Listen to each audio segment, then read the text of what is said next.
Companys!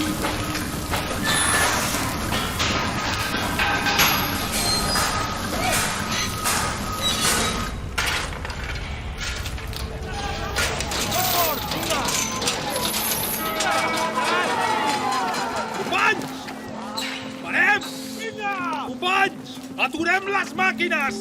Parem les fàbriques! Astúries, el Llevant, Andalusia, hem vist el mateix que veiem aquí. Que la iniquitat social, l'explotació de l'home per l'home, ha convertit les vostres vides en un infern.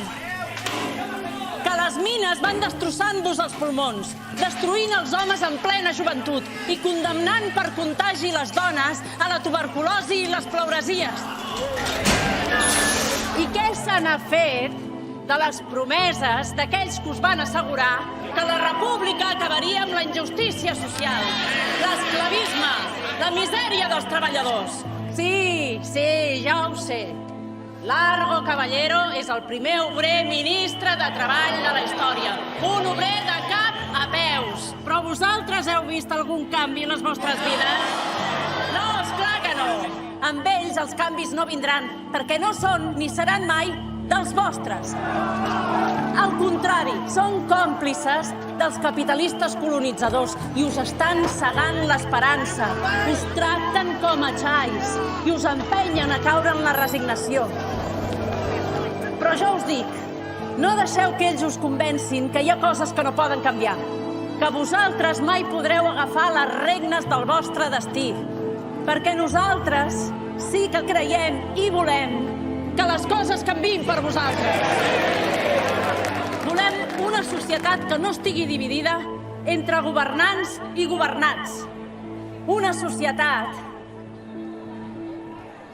en la qual el capatàs no sotmeti l'obrer. El polític no sotmeti... Mira, aquesta és la dona que parla. No sotmeti la dona. Collons amb la nena de l'Urales. Fins fa 4 dies escrivia contes per jovenetes. Els té tots encantats. Y eso que nunca se ha manchado las manos en una fábrica. Lliures tots!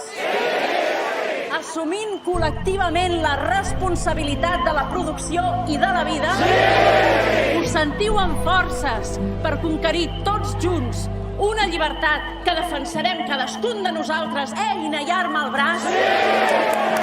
Doncs llavors crideu amb mi: fora la república, visca l'anarquia! Visca! Visca la Rossell! Visca la Frederica! Visca la Rossell! Visca la Rossell!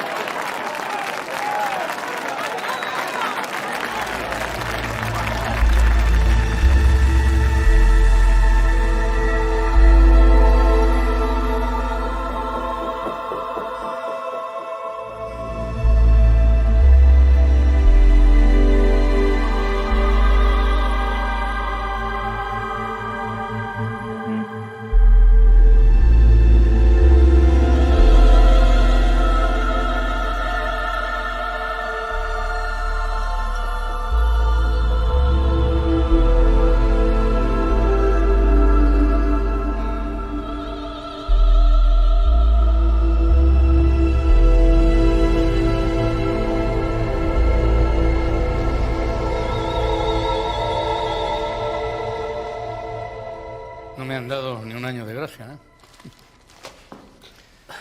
Ya se lo advertí, ministro.